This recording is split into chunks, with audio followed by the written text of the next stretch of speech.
times over. Many times over. Much more than that. It's not really like a material transaction. It's like helping each other. We remind each other to pray.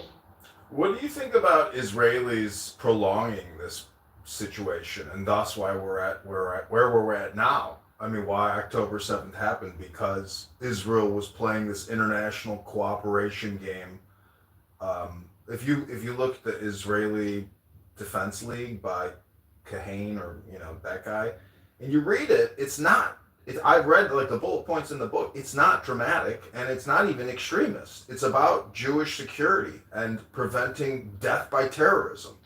So, and if you look at the videos of Yasser Arafat, that fish-looking, slobbering pig, I can't believe international leaders even respected him. He's so disgusting, and his speeches are so Very just weird. ridiculous Very that weird. it's amazing that scam lasted as long as it did. It's a little bit like the Soviet communism scam. It's really all the same kind of thing. This idea that the oppressed are going to rise up. By the way, Nuha, that guy was what? Algerian? The guy you were talking to, Arby? He had a. Yeah, he claims to be Moroccan, but in Arabic. He put a swastika in his PTR. Yeah. So that's who we're dealing with. And he was like, no Moroccan would say they support Hezbollah and they support like the Houthis and Iran. So and Algeria as well, take like the Western Sahara. So I knew he was Algerian, and his username had Tlemcen. Tlemcen is a part of Algeria, like it's a region. So yeah, I knew he wasn't Moroccan. So you think, are the Algerians crazy like this? Like they're pro-Shia or something? Yeah, the Algerians are very pro-Iran. Because they're like anti-Israel resistance, and they also like they dislike Morocco, and Morocco is more aligned with the West, and so diplomatically, like geopolitically speaking, they are kind of like against what we are aligned with. So they go with Iran, and they actually Hezbollah funds the Polisario, which are the forces that they put in the Western Sahara to ignite like uprisings against the Western Sahara, so that like Morocco doesn't hold on to it. So Iran is fighting Morocco.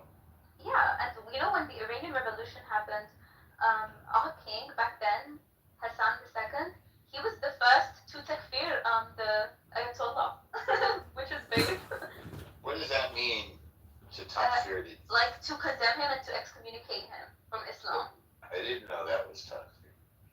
By the way, there's a nice person here named Shlomi who people should. I'm inviting you up, Shlomi, but you don't have to speak if you don't want to. But he's a beautiful human being that we could all learn from. Shlomi Ziv is here. Sorry to interrupt you, Nuha. What up, Shlomi? The problem is not just distinct to Israel, Gaza, West Bank, etc. It's in every major American city. I mean, violence, terrorism, crime, these things are global pandemics, and they seem to be escalating in the West because of a mass inflow of immigrants from a lot of Muslim countries. I can go to the park right now. There's a guy singing in Chinese. There are Muslim women with their children playing. I'm fine with that. Guys, have been seeing it my whole life, but at some point, I mean, I'm really beginning to question all of our political leadership. The mayor of Chicago seems to me to be an outright fraud and criminal. He's awarding countless billions of dollars to only black businesses. We have a major divide in this country, and it's toxic, and it's an epidemic. I mean, the size of government is an epidemic, from the state to the federal. There are so many political positions that drain the resources, plus the taxpayers, the voters, the homeowners, and the property insurance, the property taxes. It's just killing people. I mean, you can't stop working. So I don't know what the solutions are. I mean, I feel like maybe the U.S. federal government should assume all state governments or something. I mean, I think America has a big problem, and future generations have no idea what they're up against with regards to the debt. I got a quick solution. We need to make education, higher education, absolutely free. Yeah, it's called the library. Have you heard of that, Hermes? I don't know if you know this, but things don't actually get that much more intelligent outside of what's called a library. I mean, we won't have laboratories. Okay, you can still have laboratories, but trust me, Hermes, the library is where all knowledge and intelligence is residing. It's Oh, not I on the know, internet. I know. Doesn't That's what I do online, you know. doesn't higher education lead to more like lefty kind of pro Hamas rhetoric, if anything? A lot of people that I know became like Marxist and like anti-West because of university.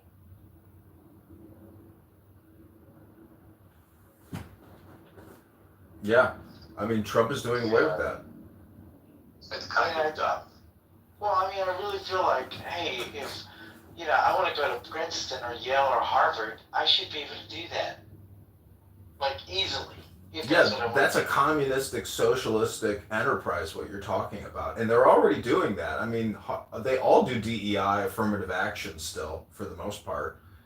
Or if they don't, they're getting sued. I mean, Trump has really changed the culture on a full 180. America is headed back in the right direction, but it's a long way back.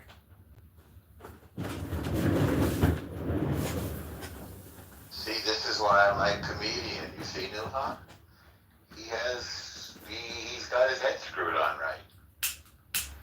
Free university, I think, is a horrible idea. Hello, everyone. This whole idea is for everyone to be college educated, not being like an elite goal. How many people are squandering their money, number one, and then they can't even get employment post college? I mean, it's right. You can get, and nowadays with technology, you don't even have to go to a library. It's all on your smartphone. I think we're going to see less college attendance, and I don't think college will become completely irrelevant, but I think that's the direction it's going to go. And he's also right, Newhouse is very right about academia being infiltrated with leftism and Marxism. So, normal, I do think that the tides may be turning, but it's going to be a long road to weed that out of academia. Very long road. Right, but like I could teach myself everything, right? We all can. But we're not going to get any college credits or recognition, so it won't matter. So then why do we pay property taxes? Why are we funding all of these giant school systems and all these communist teachers? This woman, Stacey Davis, the head of the Chicago Teachers Union, she is a hardcore communist radical. And they're all hardcore communist radicals, but they're actually all racists. It's the nature of the field. A lot of people who get into academia and like undertake PhDs and research and beyond, they fall into leftism. I don't know why exactly, but in my experience at university, I went through this myself. The teachers, the professors, they were like trying to promote a very specific worldview. Even when I was learning history and politics, and it shows. Like they do shape the way you think. I had to unlearn a lot of concepts that I was sort of like that were pushed on me.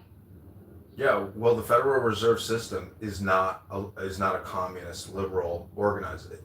They are debt creators with Congress, and so the irony is, the leftists may have power in all these institutions, but they're not in charge of the banking industrial complex. Those are conservatives, and they're generally frugalists.